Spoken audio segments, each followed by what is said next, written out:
السلام علیکم۔ آج میں کہیں گیا ہوا تھا تو ایک خبر موصول ہوئی، جبکہ پہلے یہ خبر تو پہلے بھی کافی عرصے سے سوشل میڈیا پر چل رہی تھی، مفتی نعیم صاحب کی جائیداد کے حوالے سے۔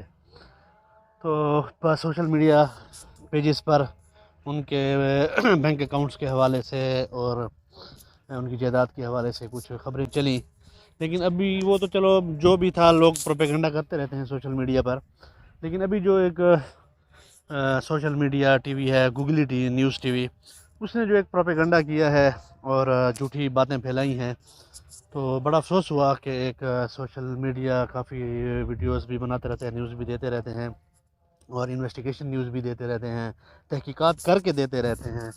انہوں نے جو پروپیگنڈا کیا ہے، جو جھوٹ بولا مفتی نعیم صاحب کے حوالے سے، پہلے آپ تھوڑا سا وہ سن لیں، پھر میں اپنی بات کرتا ہوں کہ کیا انہوں نے گول کھلائے ہیں۔ پہلے آپ ذرا وہ سنیں ذرا۔ پچھلے برس کورونا وائرس کے ہاتھوں انتقال کر جانے والے جامعہ بنوریا کراچی کے محتمم اور معروف عالم دین مفتی محمد نعیم کے بینک اکاؤنٹس میں 5 ارب روپے سے زائد رقم موجود ہونے کا انکشاف ہوا ہے۔ یہ انکشاف تب ہوا جب مفتی نعیم کے ایک بیٹے نے وراثت کے انتقال اور جائیداد کی تقسیم کے لیے عدالت سے رجوع کیا۔ مفتی محمد نعیم کی موت کے بعد ان کی اولاد کے درمیان والد کے اثاثوں کی تقسیم کا جھگڑا کھڑا ہو گیا تھا، جس کے بعد ایک بیٹے نے عدالت سے رجوع کیا۔ جب عدالت نے مفتی محمد نعیم کے بینک اکاؤنٹس کی تفصیلات مانگی تو پتہ چلا کہ ان کے مختلف بینکوں میں 5 ارب 34 کروڑ 14 لاکھ 27,147 روپے کی نقد رقوم موجود ہیں۔ عدالت کو بتایا گیا کہ مفتی نعیم نے جامعہ بنوریا کے نام پر الائٹ بینک میں 1 اور فیصل بینک میں 3 علیحدہ اکاؤنٹس کھلوا رکھے تھے، جن میں 5 ارب روپے سے زائد کی رقوم موجود ہیں۔ اسی لیے اثاثوں کے بٹوارے کو لے کر ان کی اولاد کے درمیان اختلافات شدت اختیار کر گئے اور جائیداد میں حصے کے حصول کی خاطر معاملہ عدالت تک پہنچ گیا۔ واضح رہے کہ مفتی نعیم 29 جون 2021 کو کورونا وائرس سے متاثر ہو کر انتقال کر گئے تھے۔ ان کے ہر حکومت اور جماعت کے ساتھ مضبوط سیاسی مراسم برقرار رہے۔ تاہم اب یہ سوال کیا جا رہا ہے کہ آخر مفتی محمد نعیم کے پاس اتنی بڑی رقم کہاں سے آئی؟ اچھا، تو گوگلی نیوز نے جو باتیں کی ہیں وہ آپ نے سن لی۔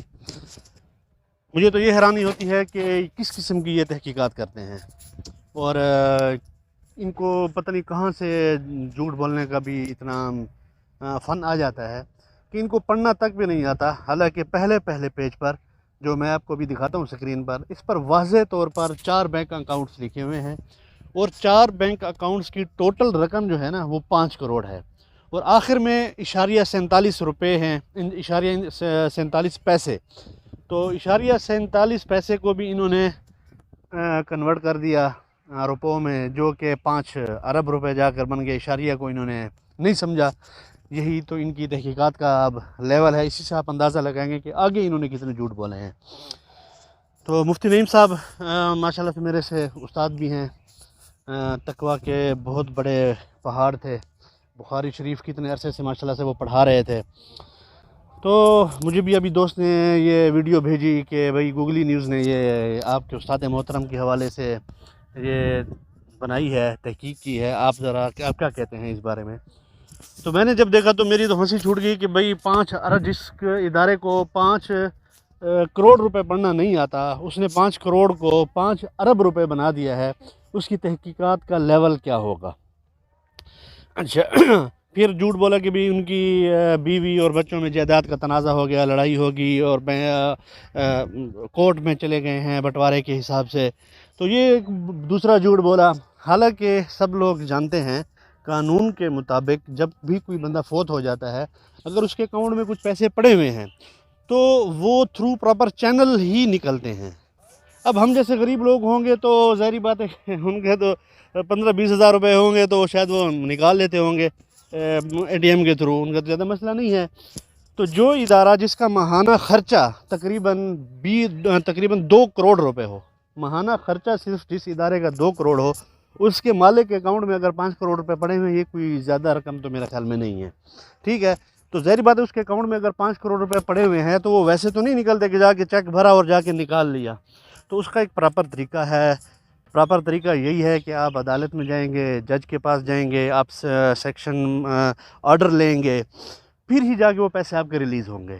اور اس کے لیے بھی تمام وارثین جو اس کے ہیں، شرعی وارثین، اس کی بیوی ہو گئے، بچے ہو گئے، بچیاں ہو گئیں، تو وہ سب اس پر دستخط کرتی ہیں، حاضر ہوتے ہیں کہ بھئی یہ ہمارے والد صاحب کی جائیداد ہے، پیسے ہیں، جو بھی ہے، زمینیں ہیں، تو وہ سب کچھ اس پراپر چینل کے تھرو ہی ملتا ہے، ویسے نہیں ملتا۔ عدالت کے جج اجازت دیتا ہے، پھر بینک وہ پیسے ریلیز کرتا ہے۔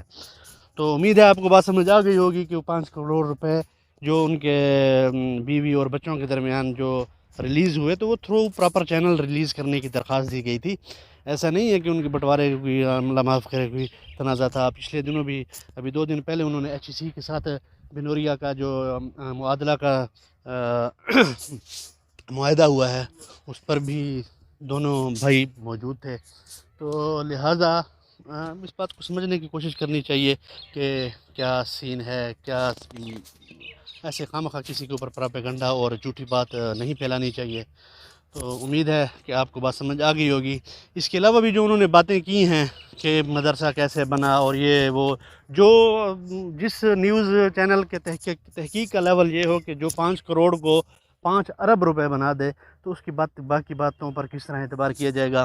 بہرحال تو اب یہ اگر ان کو زیادہ شوق ہے کہ ان میں مسئلہ ہے کہ 5 ارب روپے کیسے آئی مفتی نعیم صاحب کے پاس، تو وہ جا کر ایف آئی اے وغیرہ یا دوسرے تحقیقاتی اداروں کے پاس جا سکتے ہیں، اپنا شوق پورا کر سکتے ہیں۔ ہمیں جو معلومات تھی وہ ہم نے آپ تک بتا دی۔ وما علینا الا البلاغ۔ السلام علیکم۔